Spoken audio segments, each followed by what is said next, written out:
Welcome back. Just reading some of the covenants here in the bridge facility that is being provided to Dow Chemical for its purchase of Rohm and Haas. Why is that important? Well, we're going to explain that, and you'll understand, because if you're just joining us this morning, Dow Chemical and Kuwait, a huge joint venture that had been planned for quite some time, was supposed to take effect as of the 1st of this year. Not going to happen. The Kuwaitis pulling out of that deal over the weekend.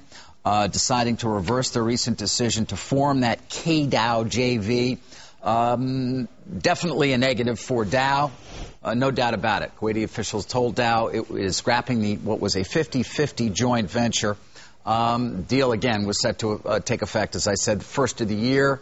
Also going to be paying $7.5 billion. So the question for Dow: you're not doing this deal. The transformation that you've been trying to undertake in terms of the company is being slowed a bit by the inability to do this enormous joint venture. And what about that huge deal you have to buy Rohm and Haas? Take a look at where Rohm and Haas is trading this morning. Wow. Now, you may recall on Friday I did this story talking about concerns out there that the Kuwaitis might turn down the deal. I got a lot of heated phone calls from a lot of very worried risk arbs. No wonder, of course, if you're along this. If you were on Friday and you got out because of my report, good for you, but take a look. Man, it is not looking good today. Nonetheless, this is a $78 all-cash deal. Remember, Dow had planned to use at least some of the $7.5 billion it was going to be taking in from the K-Dow joint venture to help finance the $15 billion purchase of Rohm and Haas.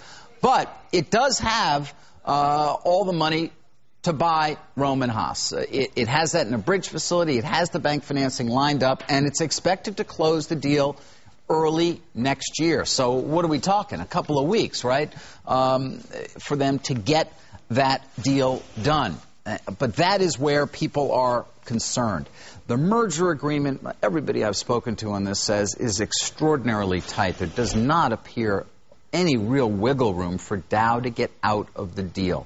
But given the last 12 months or 18 months, how many deals that we have seen the acquirer step away from in ways that we might not have thought about previously, it's no wonder that people are nervous. Add to that the fact that Rohm and Haas, if it were to be a standalone company right now without a $78 cash offer out there for it, would probably be a $20 stock, given what's happened to all these commodity related companies, and you understand why that stock is trading $50 on a $78 deal. Now, even that being said, there are concerns about Dow. Most say, hey, they're going to do the deal. They have to do the deal. They're not going to be able to get out. They're going to be facing huge liability lawsuits if they don't. Barclays, though, this morning says, remember Dow, though, we're going to cut that to a equal weight. All the debt they're going to be taking on, they're not getting that new cash from K-Dow. Higher leverage, of course.